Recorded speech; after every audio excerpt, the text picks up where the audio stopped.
Donc, vous êtes à peu près, je crois que vous êtes 14 dans la première vague. Donc, comment ça se passe? L'idée, c'est de moissonner pour un certain nombre d'établissements en même temps, et puis de moissonner pour tous ces établissements tous leurs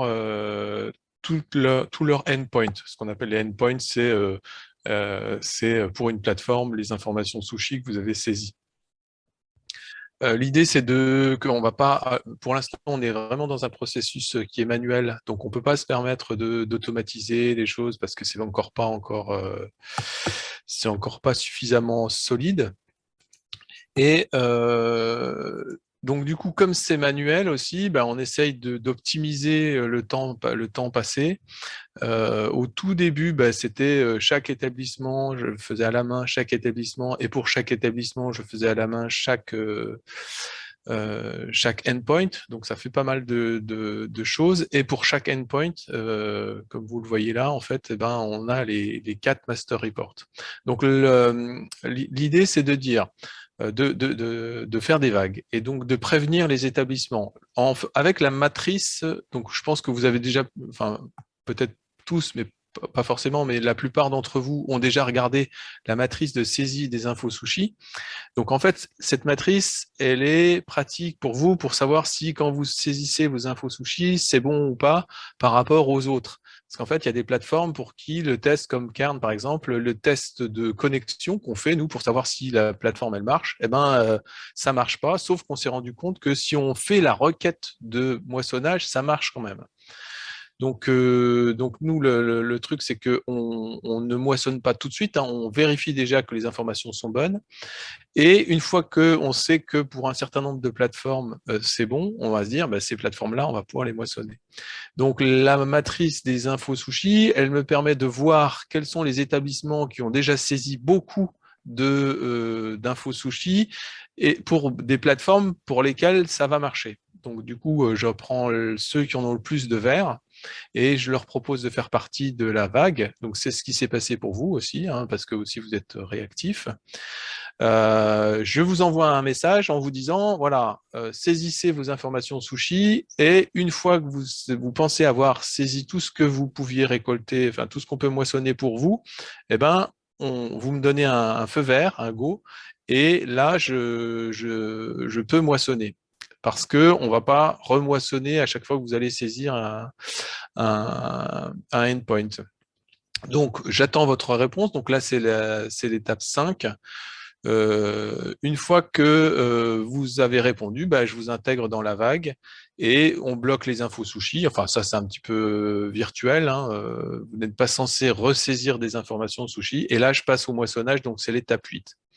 Donc, l'étape 8, ça veut dire que pour chaque établissement qui font partie de la vague, donc par exemple, pour les 14 établissements dont vous faisiez partie pour la vague 1, pour chacun des endpoints, vous en avez à peu près une dizaine en moyenne chacun, et pour chaque master report, il y a 4 master reports qu'on va moissonner par endpoint, même si c'est plus ou moins valide pour certains éditeurs, enfin certaines plateformes, on essaye quand même de moissonner parce qu'on ne va pas encore, on n'a encore pas vérifié parce que tous les éditeurs ne le répondent pas. C'est-à-dire que normalement, la requête de test qu'on envoie pour savoir si les informations sushi sont bonnes, la réponse de la plateforme, c'est quel type de rapport il est capable de fournir. Et donc, normalement, on pourrait potentiellement, en fonction de cette réponse, ne moissonner que les master reports qui sont annoncés comme étant disponibles. Sauf que comme cette requête-là ne marche pas systématiquement pour tous les endpoints, bah, on demande systématiquement les 4 master reports.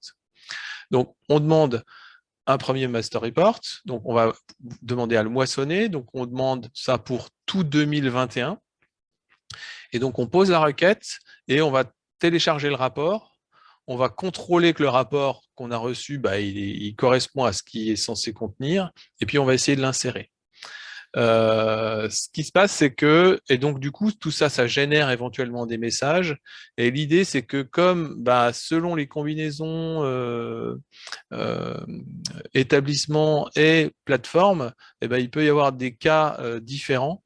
On a choisi de vous mettre à disposition les messages qui sont rendus par les plateformes, de façon à ce que ça soit relativement compréhensible. Ces messages, ils sont visibles dans l'interface, dans la page d'interface qui vous permet de saisir les informations sushi. Je vous montrerai une copie d'écran.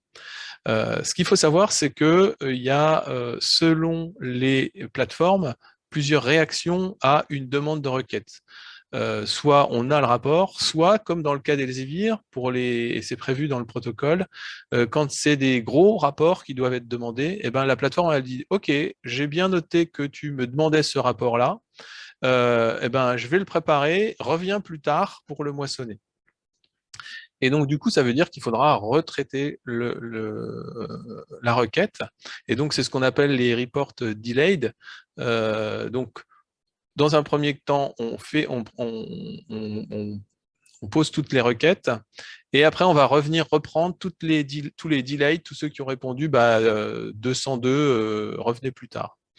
Et puis, il y a aussi un autre cas, c'est des rapports hors période. C'est-à-dire que là, on a demandé tout 2021, sauf que pour certaines plateformes, soit il n'y a pas ils répondent, je suis capable de donner le rapport, sauf que pour la période qui est demandée, j'ai pas de données.